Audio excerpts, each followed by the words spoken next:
Здравейте, приятели! Казвам се Красимира Трифонова и в днешното видео ще ви разкрия как да разберете дали тя ви е харесала след запознанство с нея.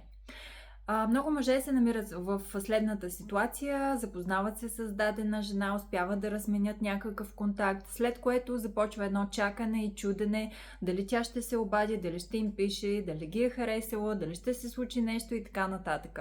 Как да избегнете всичко това и да разберете знаците още в началото, за да не губите време и енергия в нещо такова. Запознали сте се, разменили сте ли контакти, следващото нещо, което трябва да направите и да й напишете кратко съобщение скоро след запознанството, но не се обаждайте, не пишете следващо такова, ако тя не е отговорила и така нататък. Доста мъже допускат тази грешка в желанието си да се получи нещо между тях и жената, след като са написали съобщения, звънят или пък пишат следващо съобщение, ако тя не е отговорила. Това е отчаяно. Това показва, че вие не сте стойностен мъж, който има своите граници и съответно поставя на пиедестал жената. Това е голяма грешка, казвала съм го много пъти във видеята.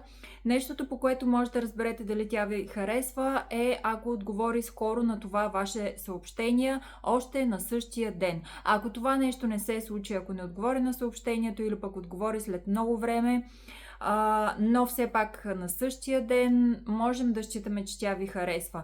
Но ако не отговори на съобщението на същия ден, това всъщност е загуба на време и енергия от ваша страна. Не мислете дали тя ви е харесала или не. Ако една жена е харесала мъжа, тя ще отговори на съобщението, което той и е изпратил още на същия ден. Запомнете това нещо и продължете напред, ако евентуално това нещо не се случи след запознанството с жената, която сте харесал.